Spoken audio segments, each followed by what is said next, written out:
Church ni Christ. 16 and 17, Okay. yung may tatlong letra sa pangalan nila. Oh, Church ni Christ. Oh, yun. Magma-merge daw with Yes, isang- ang plano ay Jesus is Lord, sasama. KOJC ni Kibuloy, sasama. Some Evangelicals, sasama. Tapos may May sub Catholics ng din daw, Duterte, sasama. Tapos Iglesia ni Cristo, maglilid. Chavit Singson, hindi ko alam kung simbahan siya. No, kasama. No? May bus company do. At Kaya saka may si- mga bus na. Meow, meow, meow, meow. Kasama rin. Si Barsaga. Binibilang nyo yun? Isa yun sa main speakers. No? At magdadala daw siya ng truckloads galing Cavite. pusa. So may mga iba-ibang grupo. Pero siyempre, Saan? ang Saan? main dyan, Zero JIL at saka INC. Santo. Sa Luneta. Okay. Sa Luneta. Ang sinasabi ng mga Duterte, nandun sila sa Aguinaldo. Hindi ko alam kung ano yung division. Paano? Winidraw na yung Hindi yung permit. Aguinaldo, People Power Monument. Tabi ng Aguinaldo. So, winidraw. Alto lang yung book eh.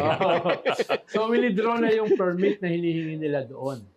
No? Dati Saan? kasi humingi sila ng permit winidraw na nila. Pero sabi ni Mike, tuloy sila sa People Power Kaya nga, Monument. wala na yung permit. No? Na hiningi nila sa Quezon Oo, City. so, Paano yun? ang humingi ng permit ay Iglesia ni Iglesia, Cristo. oo.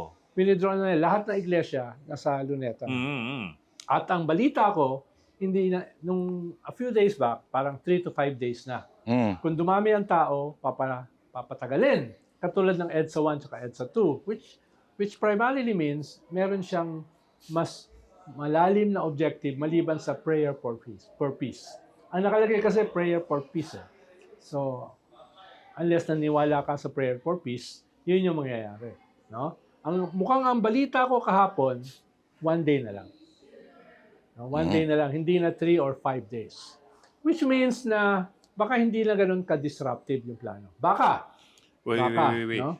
Yung 1 day can mean hindi na ganun ka-disruptive or it can also mean mas mabilis. Mukhang yung dahilan kaya ginawang 1 day ay dahil nga yung gusto nilang matrigger Hindi mangyayari. ay hindi mangyayari. No? Dahil ang habol mo kasi pag mas mahaba, meron kang tinitrigger. Meron kang tinitrigger. Oh, you're waiting for Kung something to 1 happen. day lang, parang yung normal rally natin. No? Rally ka 1 day, etc. Wala naman tayong rally na So mahaba. you're saying the chances now are less? Yes, the chances are still there na magkakaroon ng disruption, pero baka lesser than before.